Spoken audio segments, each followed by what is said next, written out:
అని ఇప్పుడు మనము ఇక్కడ పెట్టారు, ఇక్కడ చిన్న చిన్న బూత్స్ పెట్టారు మనకు. అలాగూ అక్కడ కూడా పర్ణశాలలు జరుపుతారు. అయితే అక్కడ ఉన్నటువంటి పర్ణశాలలు ఎంత చేస్తారంటే ఈత చెట్లతో, ఈత కొమ్మలతో తయారు చేసి దాంట్లో కూర్చొని దేవుని స్తుతిస్తారు. ఇది ఎక్కడ నుండి ప్రారంభమైంది అంటే ఐగుప్తుని విడిచిపెట్టినటువంటి ఇశ్రాయేలు మరి కనాను దేశానికి వెళ్ళినప్పుడు, కనాను దేశంలో ప్రవేశించక మునుపు యోర్దాను నది దాటారు. అక్కడ వారికి ఆహారం దొరికినప్పుడు, వారు వరి అంతా కూడా ఇది చేసినప్పుడు వారన్నీ గుర్తు చేసుకుంటూ వచ్చారు. ఏమని గుర్తు చేసుకుంటూ వచ్చారంటే, ఐగుప్తు దేశం నుండి దేవుడు వాగ్దత్తు దేశం అయినటువంటి కనాను దేశం వరకు మనం నడిపించాడు. ఈ యొక్క కనాను దేశంలో దేవుణ్ణి మనం స్తుతించవలసినటువంటి వారమై ఉంటున్నాం. మనము వచ్చేటప్పుడు అంతా కూడా గుడారాల్లో ఉన్నాం.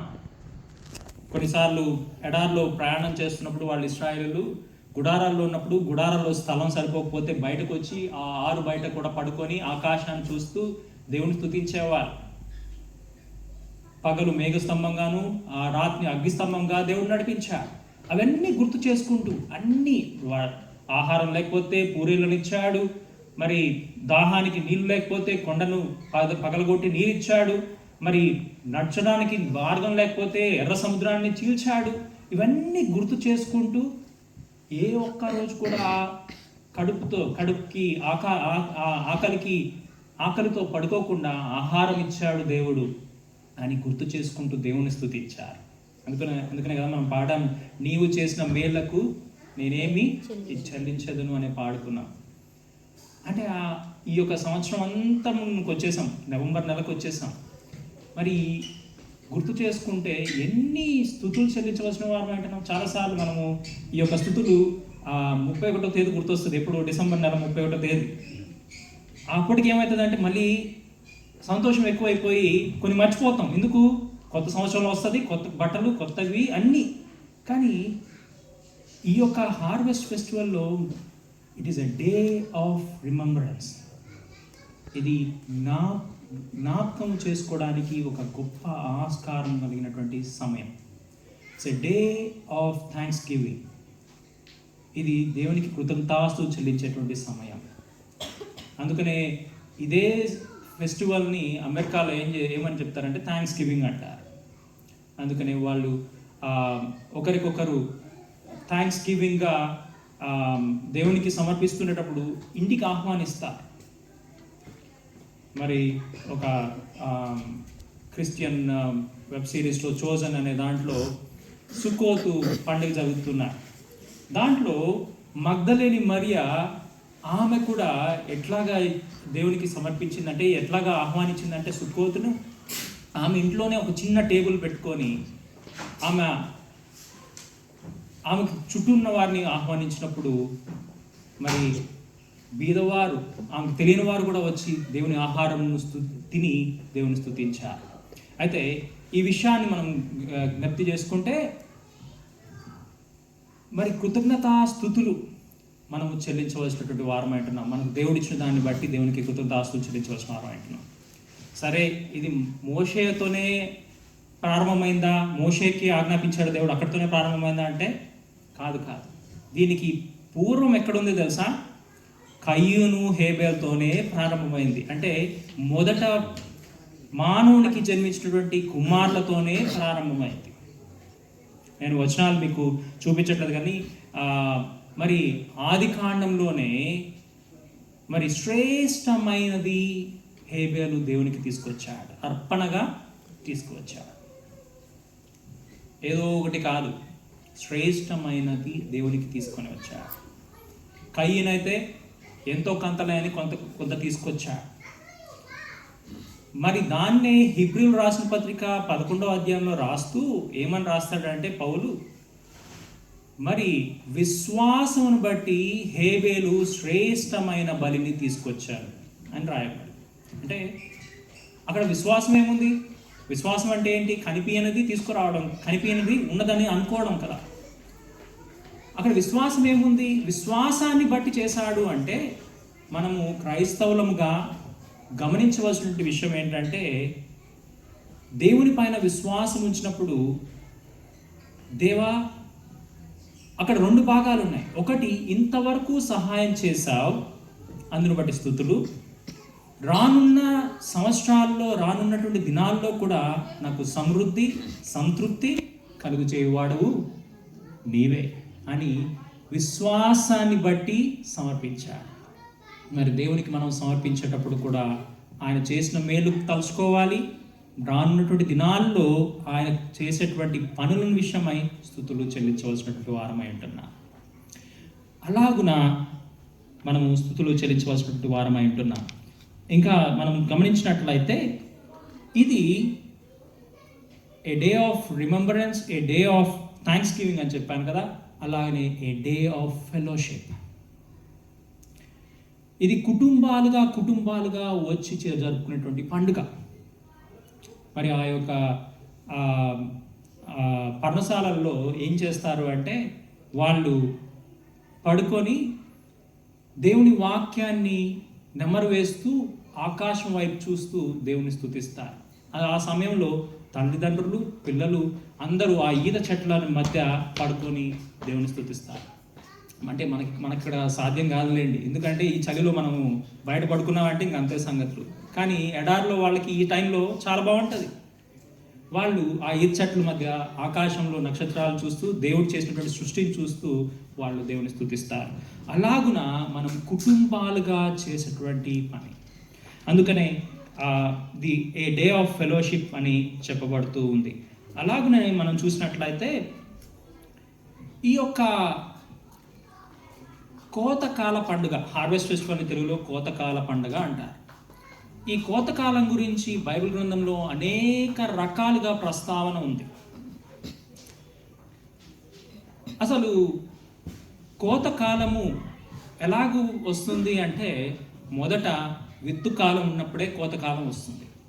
విత్తనం విత్తకుండా కోతకాలం వస్తుందా? రాదు.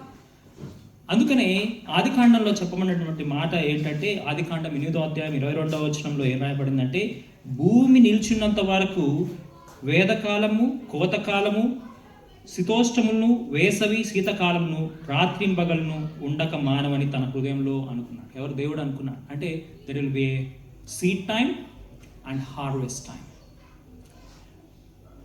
విత్తనం వేసిన వెంటనే హార్వెస్ట్ రాదు. విత్తనం విత్తిన వెంటనే మనకు పంట రాదు.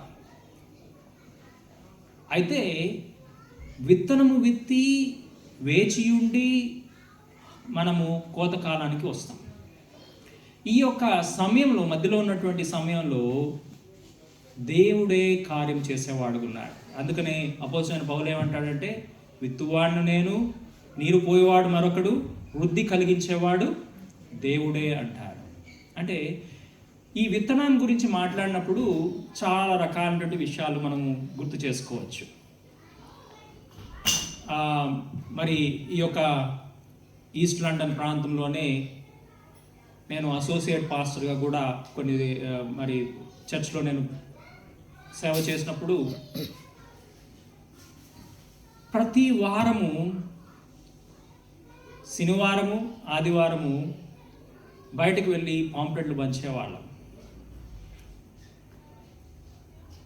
చర్చ్ ప్రారంభము సాయంత్రము, మాది సర్వీస్ సాయంత్రం జరిగేటప్పుడు పాంప్లెట్లు పట్టుకెళ్ళి ఆ వీధి చుట్టూ ఉన్నట్టు వీధుల్లో వచ్చేపోయే వాళ్ళందరినీ దేవుని మందిరానికి రండి రండి అని అడిగేవాళ్ళం. కానీ చాలా తక్కువ మంది వచ్చేవాళ్ళు. చాలా ప్రార్థనలు చేశాం ఈ యొక్క ప్రాంతంలో. ఇప్పుడు నేను గమనించుతుంది ఏంటంటే, మన యొక్క సంఘాలన్నీ కూడా నింపబడుతున్నాయి. ఎందుకు?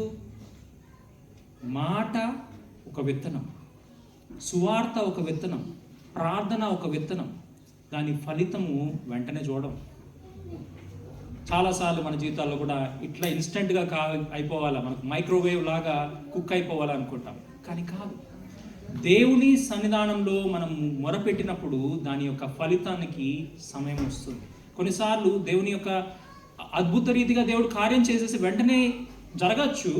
అయితే దేవుడు నిర్ణయించిన రీతిగా విత్తు కాలము, కోత కాలం అన్నది ఉన్నది. అయితే ఈ యొక్క కోత గురించి మాట్లాడుతూ మరి మత్తయి రాసిన సువార్త 9వ అధ్యాయం 36-38 వచనాల్లో ఒక మాట రాశాడు. ఇది యేసుక్రీస్తు వారు జీవిస్తున్నటువంటి కాలంలో జరిగినటువంటి సంఘటన. అక్కడ ఏమైనా రాస్తున్నారంటే, ఆయన సమూహమును చూచి వారు కాపర్లేని గొర్రెల వలె విసికి చెదరి ఉన్నందున వారి మీద కనికరపడి, కోత విస్తారమే కానీ పనివారు కొద్దిగా ఉన్నారు కనుక కోతకు పనివారిని పంపుమని కోత యజమానుని వేడుకొనుడని తన శిష్యులతో చెప్పాను. అంటే యేసుక్రీస్తు వారు ఆయన సమూహాలను చూస్తున్నాడు. శిష్యుల్ని కాదు చూస్తుంది, సమూహాలను చూస్తున్నాడు. బయట ఉన్నటువంటి వారందరినీ చూస్తున్నారు. ఇప్పుడు వరి పండినప్పుడు ఆ యొక్క పొలాలకు వెళ్తే ఆ వరి ఇట్లా గాలికి వీస్తున్నప్పుడు మనకు తెలుస్తుంది అది కోతకు వచ్చిందా లేదా అని. అలాగా మనుషులు చూస్తున్నప్పుడు యేసుక్రీస్తు కనిపించినటువంటి విషయం ఏంటంటే, కోత ఎంతో విస్తారం ఉంది, పనివారు కొద్దిగా ఉన్నారు. ఇప్పుడు ఒక 100 ఎకరాల కోత ఉందనుకోండి, 10 మందే ఉన్నారనుకోండి, సరిపోతుందా? సరిపోదు. ఎన్ని వారాలు చేస్తే, ఎన్ని నెలలు చేస్తే అవుతుంది? కాదు. అయితే అలాగున యేసుక్రీస్తు చూస్తున్నారు. ఏమంటున్నారంటే, 12 మంది మీరు ఎన్నుకున్నాను నేను, కానీ కోత ఎంతో విస్తారంగా ఉంది. అంటే ఈ కోతకు వచ్చేసింది అని ఎట్లా తెలిసిపోతుంది అంటే, బైబిల్ గ్రంథంలో కూడా యేసుక్రీస్తు వారు ఆయన తన శిష్యులకు ఆజ్ఞాపించినప్పుడు ఏమని చెప్పాడు? మీరు సర్వలోకానికి వెళ్ళి సర్వ సృష్టికి సువార్త ప్రకటించుడి, నమ్మి బాప్తిసం పొందిన వారు రక్షింపబడతారు. తర్వాత నేనే సంగతుల విషయమై మీకు బోధించానో వారు గైకొనున్నట్లు వారికి నేర్పండి అన్నాడు. 3 భాగాలు ఉన్నాయి అక్కడ. మనం మామూలుగా ఏమంటామంటే సువార్త ఒకటే అంటాం. డిసైపుల్షిప్లో 3 భాగాలు ఉన్నాయి అక్కడ. ఏమి ఉన్నాయి అంటే, ఒకటి ప్రకటన చేయడం, రెండవది బాప్తిస్మం ఇప్పించడం, మూడవది వారు ఎదిగేటట్లు గైకొనేటట్లు చేయడం.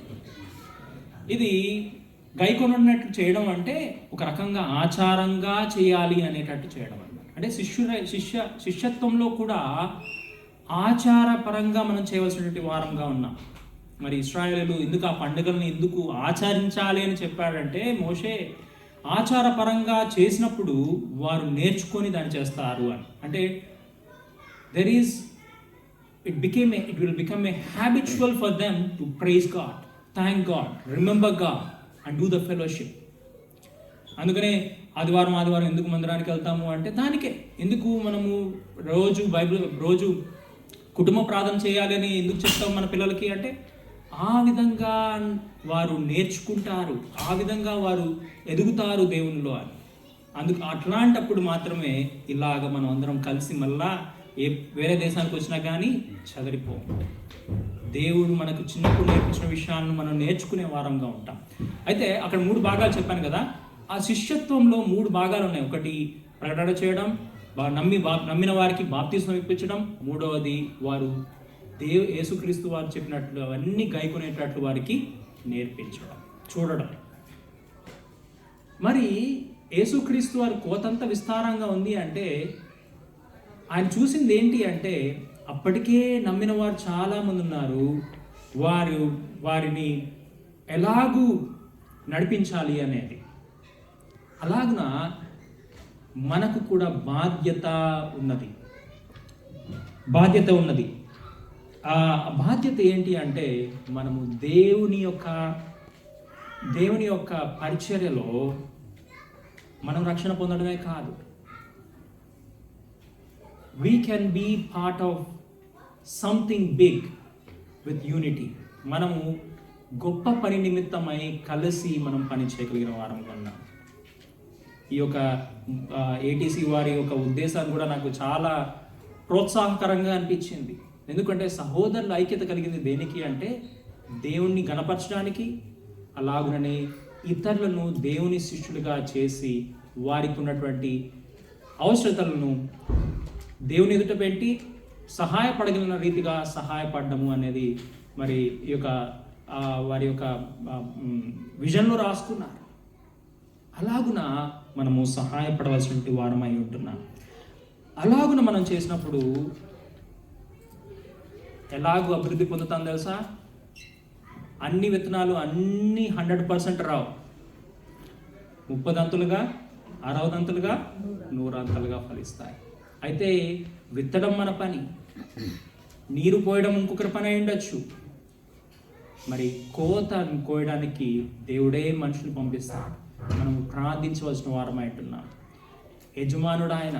అందుకనే ఒక మాట రాయబడిన మాట ఏంటంటే బైబిల్ గ్రంథంలో, విత్తువానికి విత్తనం ఇచ్చువాడు ఆయనే, వృద్ధి కలిగించువాడు ఆయనే, కోతకు పనివాడిని పంపించేవాడు కూడా ఆయనే. మరి అన్ని స్టేజెస్లో మనం ఆయన పైన డిపెండ్ అవ్వాలి. అప్పుడే దేవుడి నామం కనపరచబడుతుంది. మన జీవితాల్లో ఆత్మీయంగా చేయవలసిన పని ఇది. ఆత్మీయంగా మనం దేవుని కొరకు మనం నిలబడినట్లయితే ఆయన లోకపరంగా కూడా ఆయన ఆశీర్వదించేవాడుకున్నాడు. మనము ముందున్నటువంటి పరిస్థితులు ఎటువంటివైనా సరే మనము నమ్మకముగా దేవుని పైన ఆధారపడినట్లయితే with gratitude, with remembrance and thanksgiving మనము దేవునికి మనం ఉన్నట్లయితే, కృతజ్ఞతతో ఉన్నట్లయితే దేవుడు మన జీవితాల్లో అద్భుతాలు చేసేవాడుగా ఉన్నాడు, ఆశీర్వాదాలు ఇచ్చేవాడుగా ఉన్నాడు, అభివృద్ధి తీసుకొచ్చేవాడు. అందుకనే నాకు కోవిడ్ టైంలో చాలామంది కష్టాలు పడ్డారు. జాబులు పోయాయి, చాలా కష్టాలు పడ్డారు. కొంతమంది తమ సొంత వారిని కోల్పోయారు. అయితే ఆ సమయంలో నేను ఫ్రీలాన్స్ వర్క్ కూడా చేస్తాను, డిజైనింగ్. ఆ సమయంలో నాకు జాబ్ లేదని నేను చాలా ఇది అవుతుంటే, అంటే వర్క్ లేదని బాధపడుతుంటే, నాకున్నటువంటి క్లయింట్స్లో కొంతమంది వాళ్ళ ఇది కూడా ఏమంటారు, వాళ్ళ బిజినెస్ కూడా క్లోజ్ చేసుకున్నప్పుడు నేను అనుకున్నాను, దేవా ఏంటి పరిస్థితి అంటే దేవుడు నాకు ఒకటే గుర్తు చేశాడు.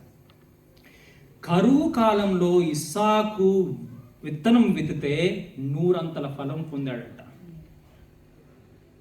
ఏం చేశాడు? విత్తనం విత్తితే 100 అంతల ఫలం పొందాడంట. ఆ టైంలో హై స్ట్రీట్లో నడుస్తూ వెళ్తుంటే నాకు పాత క్లయింట్ ఒక అతను కనిపించి, ఏం చేస్తున్నావు అన్నాడు. ఏం లేదు, ఇప్పుడు వర్క్ లేదంటే నా దగ్గరకు వచ్చి పని చేయి, నా బిజినెస్ ఎక్స్పాండ్ అయింది అంటే ఆయనతో వెళ్ళి వర్క్ చేశాను నేను. ఆ టైంలోని దేవుని కృపను బట్టి ఇల్లు కూడా కొనగలిగాను. దేవునికి మహిమ కలుగును గాక.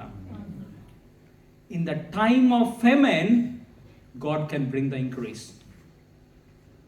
కష్టకాలమైన ఏదైనా సరే దేవుడు ఆశీర్వదిస్తే అది అంచెలంచెలుగా ఆశీర్వాదం ఉంటుంది. ఇస్సాకు గురించి రాయబడినటువంటి మాట అదే. అందుకే నేను వచనాలన్నీ చూపించట్లేదు, నాకు ఆల్రెడీ ఇండికేషన్ వచ్చేసింది, సమయం అయిపోయిందని. సో నేను ఇంకా ఎక్కువ టైం తీసుకోను. కనుక మనం గుర్తు చేసుకోవాల్సిన విషయం ఏంటంటే, ఈ యొక్క పర్ణశాల పండుగలో, కోతకాల పండుగలో కృతజ్ఞత అర్పణ పండుగ అని కూడా అంటారు, థ్యాంక్స్ గివింగ్ పండుగ. అందుకని ఈ పండుగ వాతావరణంలో మనం ఎప్పుడైనా సరే with gratitude and thanks giving in our hearts we have to remember what God can do and what God is capable of. మనం అనుకోవచ్చు మనం ఈ స్థితిలో ఉన్నాము అంటే అది దేవుని కృపను బట్టే. కనుక ఆయన స్తుతించి గణపరచవలసినట్టు వారమై ఉంటున్నాం. మరి ఈ సమయాన్ని ఇచ్చినటువంటి ఏటీసీ స్థాపకులకు అందరికీ కూడా వందనాలు తెలియజేస్తున్నాను. మరి అలాగున మనము మన పిల్లలకు కూడా ఆ యొక్క విషయాలను గుర్తు చేస్తూ ఉండాలి. It is not only for us, it's not only for adults. We have to make sure our children know that. అంటే మన పిల్లలు కూడా అదే క్రమంలో కృతజ్ఞత భావంతో దేవుని స్తుతించే రీతిగా మనం పెంచవలసిన వారం అంటున్నాం. నాకు తెలుసు మనం తెలుగులో మాట్లాడము, వాళ్ళని ఇక్కడ కూర్చోబెట్టినా కానీ వాళ్ళకి అర్థం కాదు తెలుగులో చెప్తే. సో కానీ మనము మన అనుదినం మనం చేసేటటువంటి విషయాలన్నింటిలో కూడా ప్రతిదానికి థ్యాంక్స్ గివింగ్ చెప్పాలి.